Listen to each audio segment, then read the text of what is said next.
And what is a cypherpunk? Cypherpunks are cryptography activists. ¿Cómo pasamos de un internet donde solo podíamos leer a uno donde tenemos que dar todos nuestros datos a cambio de acceso? ¿Y cómo es que hoy estamos construyendo un tipo de red descentralizada con tokens, contratos inteligentes y criptografía? La respuesta está en la evolución del internet, en los movimientos que desafiaron el control de los datos y en una comunidad que cambió el rumbo digital, los cypherpunks. Hoy te presento la historia, la filosofía y la tecnología que demuestran por qué la Web3 no es solo una moda, sino un nuevo modelo de Internet. What world do we really want to build and build it?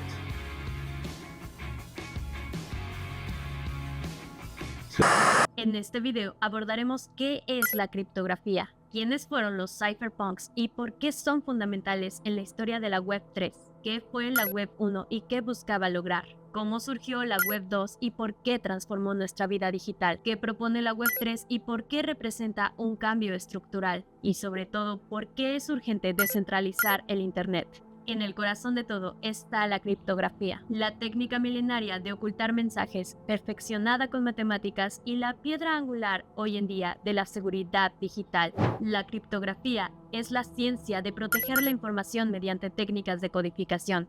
Su objetivo es garantizar la confidencialidad, integridad y autenticidad de los datos. En términos simples, convierte la información en un formato ilegible para quien no tenga la clave de descifrado. Existen dos tipos principales: la criptografía simétrica. En esta, la misma clave sirve para cifrar y descifrar. Y la criptografía asimétrica, en la que se usan dos claves, una pública y una privada. Esta es la base esencial para blockchain y Web3. Gracias a la criptografía, hoy en día es posible realizar transacciones seguras, validar identidades digitales y descentralizar la confianza sin necesidad de intermediarios. A finales del siglo XX, entre los años 80 y 90, mientras el mundo se maravillaba con la llegada del Internet, un grupo de personas ya veía venir algo preocupante: el control total. Nacía así el movimiento cypherpunk, formado por programadores, criptógrafos y activistas que creían que la privacidad debía ser un derecho digital fundamental. The word cipher means code, and punk refers to a counterculture attitude that thrived in the 70s. Mientras el mundo apenas descubría los correos electrónicos y los foros de discusión, un pequeño grupo de personas ya anticipaba un futuro mucho más complejo. Un mundo donde los gobiernos y las grandes empresas vigilarían cada clic, cada palabra y cada decisión digital. Y fue en ese escenario que nacieron los cypherpunks. Sus armas fueron las matemáticas, el código y una convicción inquebrantable. La privacidad no es un privilegio, es un derecho humano. Uno de los primeros fue David Chaum, criptógrafo de formación, visionario por naturaleza. En 1985, Chaum ya hablaba de cómo la tecnología podía ser utilizada para rastrear y controlar la vida cotidiana. Su respuesta fue crear herramientas, y en 1993 fundó DigiCash y desarrolló eCash, el primer sistema de dinero electrónico anónimo. Su idea era revolucionaria: que pudiéramos pagar en Internet sin dejar rastro, como si usáramos efectivo en la vida real. Aunque su empresa no sobrevivió, la semilla del dinero digital ya estaba plantada. Hoy, esa semilla muchos la reconocen como el abuelo de Bitcoin.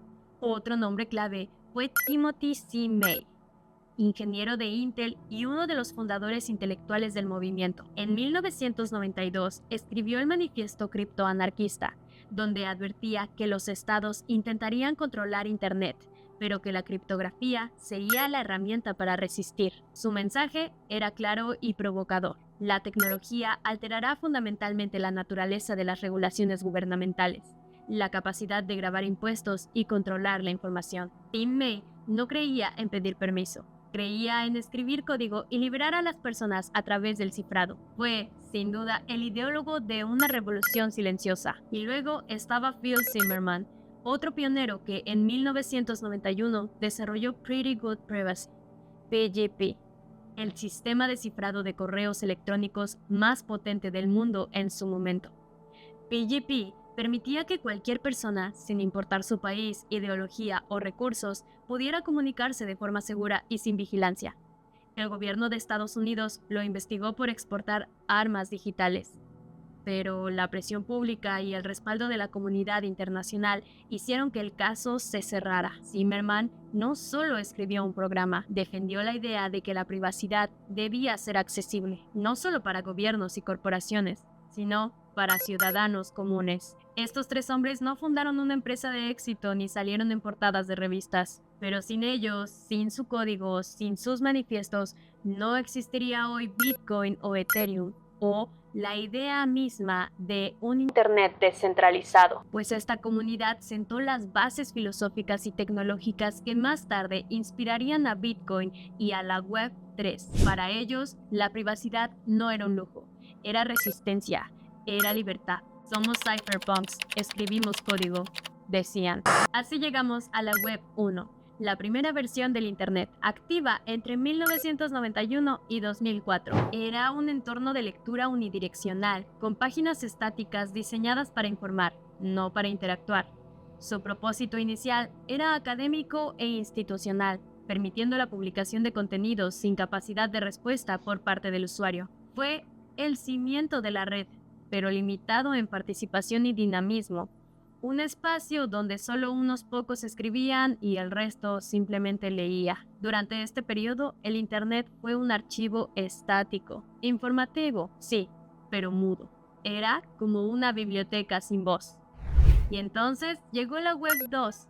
A partir de 2004 surge una red social, interactiva y colaborativa. Ahora, los usuarios podían comentar, subir contenido, formar comunidades. Pero esta nueva etapa tuvo un precio, la concentración de los datos. Cada clic, cada mensaje, cada reacción empezó a ser almacenada, analizada y vendida. Facebook, Google, TikTok, Amazon. No venden servicios, venden tus datos. En esta etapa, el usuario dejó de ser el lector y pasó a ser el producto. Y así nació la idea de una Web 3.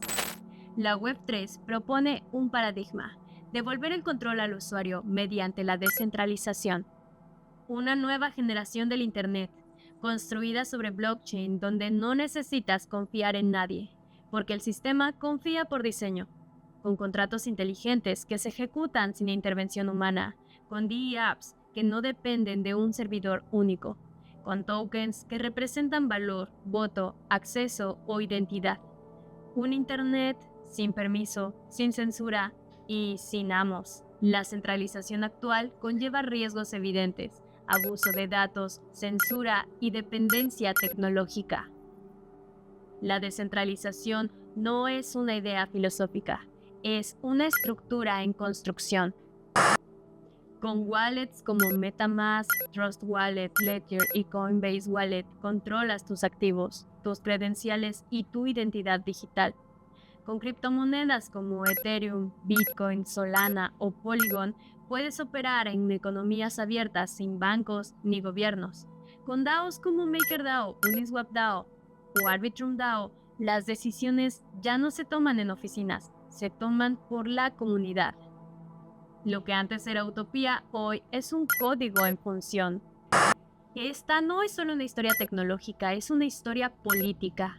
Porque en el fondo, ¿quién debería controlar el Internet? ¿Las corporaciones globales, los gobiernos o las personas que lo habitan? La Web 3 plantea una idea distinta, pero solo será real si entendemos que la libertad digital no se regala, se construye. La historia de la Web 3 no se entiende sin la criptografía y mucho menos sin los cypherpunks.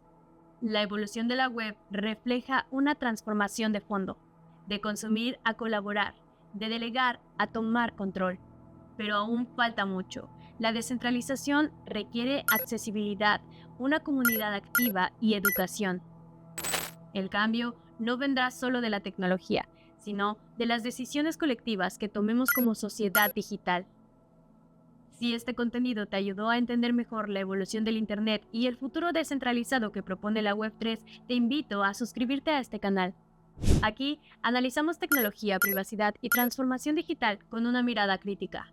Comparte este video y ayúdanos a abrir la conversación sobre el futuro de la red.